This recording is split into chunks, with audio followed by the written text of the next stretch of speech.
चाणक्य की नीतियाँ क्या कहती हैं, आइए जानते हैं इस वीडियो के द्वारा। चाणक्य नीति के फर्स्ट पार्ट में चाणक्य नीति का ज्ञान अर्जित करने वाला व्यक्ति व्यवहार कुशल हो जाता है, क्योंकि वह जान लेता है कि संसार में अच्छा या बुरा क्या है। चाणक्य कहते हैं कि उपदेश उसी व्यक्ति को दिया जाना चाहिए जो ग्रहण करने की क्षमता रखता हो। विपत्ति के समय संचित धन काम आता है। यदि स्त्री की रक्षा का प्रश्न हो तो धन का मोह त्याग दें। यदि अपनी सुरक्षा का प्रश्न आ पड़े तो सबसे पहले अपनी रक्षा करना चाहिए। यदि व्यक्ति स्वयं आपत्तियों से घिर गया तो आश्रितों की सहायता कैसे करेगा। नौकर, बांधव व स्त्री को परीक्षा की अवधि में ही जांचा जा सकता है। विपत्ति के समय आत्मीय जन की परीक्षा होती है तथा धनहीन होने पर पत्नी की परीक्षा होती है। सच्चा मित्र वही होता है जो दुख में साथ निभाए, क्योंकि सुख में तो सभी अपने हो जाते हैं। यदि विवाह करना हो तो कुल की श्रेष्ठता अवश्य देखें, फिर चाहे वह कन्या सामान्य रूप की ही क्यों न हो। भूल से भी नीच कुल की कन्या से विवाह न करें, चाहे वह कितनी भी रूपवती क्यों न हो। यदि किसी व्यक्ति की पत्नी, पुत्र, पुत्री आज्ञाकारी हों, धन धान्य भी भरपूर हो, तो उसके लिए पृथ्वी पर ही स्वर्ग है। जिस परिवार के सभी सदस्य एक दूसरे के सुख दुख का ध्यान रखते हों, वही परिवार सही मायने में सुखी परिवार है। किसी भी कार्य की योजना को सफल होने से पूर्व न कहें। मनुष्य वही जो कथनी से ज़्यादा करनी में विश्वास रखता हो। पुत्र को 5 वर्ष तक प्यार, उसके बाद 10 वर्ष तक उसकी ताड़ना करनी चाहिए, परंतु 16 वर्ष पूरे हो जाने पर उससे मित्रवत व्यवहार करना चाहिए। चाणक्य कहते हैं कि किसके जीवन में दुख नहीं आते। कौन है जो कभी रोगी नहीं हुआ। कौन है जिसका कुल निर्दोष है। इन कष्टों से सभी का सामना अवश्य होता है, अतः मनुष्य को इनसे घबराना नहीं चाहिए। मनुष्य के व्यवहार, बोलचाल व मान सम्मान प्रकट करने के तरीके से उसके कुल की श्रेष्ठता का पता चलता है।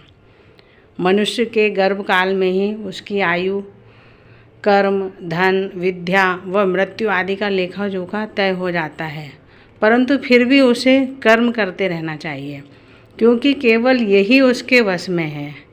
शरीर जब तक स्वस्थ है तब तक मनुष्य को आत्मकल्याण के लिए कार्य करते रहना चाहिए, क्योंकि शरीर रोगी होने पर कुछ भी कर पाना संभव नहीं है।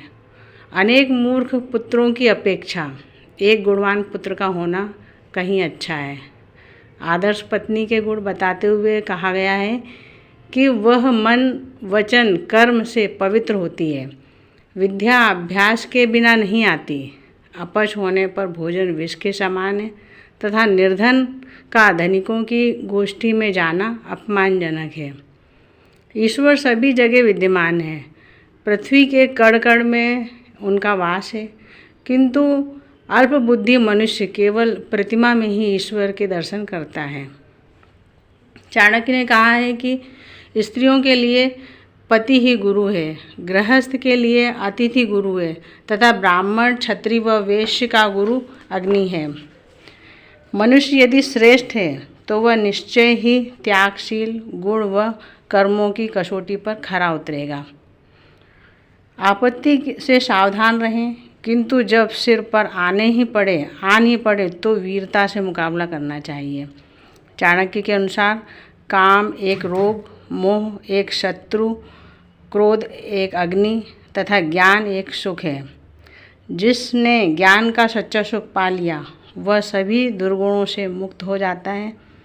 बादलों से बरसाती जल सबसे शुद्ध है। मनुष्य का आत्मबल ही सबसे बड़ा बल है।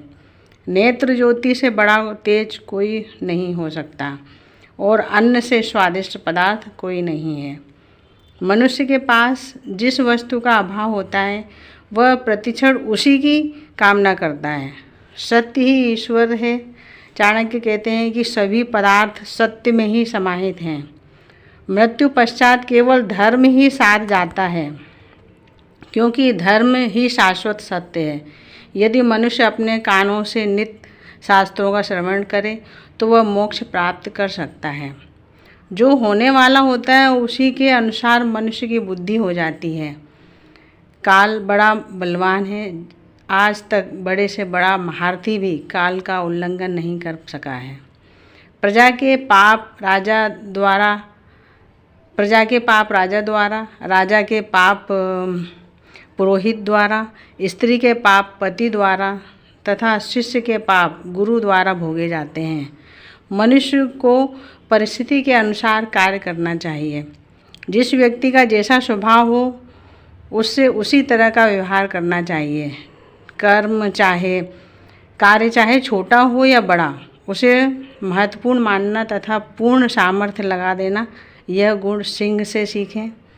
सही समय पर जागने, युद्ध के लिए तैयार रहने, बांटकर भोजन करने तथा यह गुण मुर्गे से सीखें। थोड़े भोजन में ही संतुष्ट रहना, गहरी नींद में सोना किंतु हल्की सी आहट होने पर ही जाग जाना, यह गुण कुत्ते से सीखें।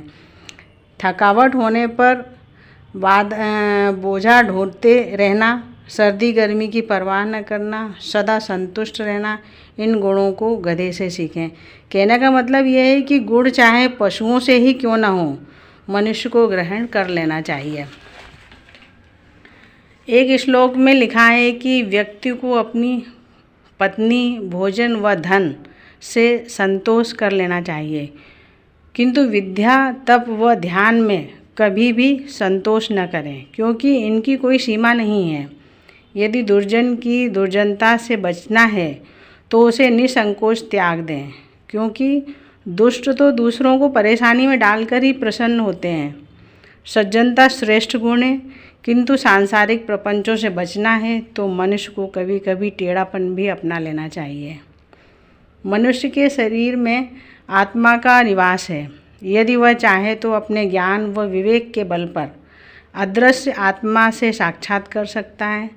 संसार में प्रत्येक व्यक्ति के जीवन की प्राथमिकताएं अलग अलग हैं। निम्न व्यक्ति केवल धनार्जन करता है, मध्यम कोटि का व्यक्ति धन व मान दोनों चाहता है, किंतु उच्च कोटि का व्यक्ति के लिए मान ही सब कुछ है। जैसा अन्न खाया जाए वैसे ही भाव उत्पन्न होते हैं। एक श्लोक में जल के विषय में जानकारी देते हुए कहा गया है कि अजीर्ण में जल औषधि के समान है, भोजन पचने पर बलप्रद, और भोजन के मध्य में अगर जल ग्रहण किया जाए तो वो अमृत के समान है, तथा अंत में अगर जल लिया जाता है तो वो विष के समान होता है। वृद्धावस्था में यदि जीवन संगिनी साथ छोड़ दे, धन नष्ट हो जाए तथा भोजन के लिए पराश्रित होना पड़े तो यह अत्यंत दुख का कारण बनते हैं। ईश्वर पृथ्वी के कण कण में विद्यमान है, उसे जिस भी रूप में पूजा जाए वह प्रसन्न होगा। संसार में विद्या का सर्वत्र आदर होता है, इसकी अपेक्षा कभी न करें। संसार के बंधनों से मुक्ति पानी है तो विषम वासनाओं को त्याग दो। चाणक्य कहते हैं कि शक्तिहीन होने पर भी शक्तिशाली होने का दिखावा आवश्यक है, वरना समाज में सम्मान नहीं मिलता। समय बहुत बलवान होता है, मनुष्य को विपत्ति के समय अपने कद से ऊंचा उठना चाहिए, अर्थात दुखों को धैर्यपूर्वक धारण कर लेना चाहिए। वस्त्र घटिया क्यों न हो, परंतु साफ सुथरा होना चाहिए। अन्न चाहे कोई भी हो, यदि गर्म परोसा जाए तो स्वादिष्ट लगता है। ऐसे ही मनुष्य चाहे कितना ही बदसूरत क्यों न हो, अगर उसमें सुशीलता व सदाचार के कारण वह सुंदर बन ही जाता है। मिलते हैं चाणक्य नीति के सेकंड पार्ट में ज्ञानवर्धक विचारों के साथ। पूरा वीडियो देखने के लिए धन्यवाद।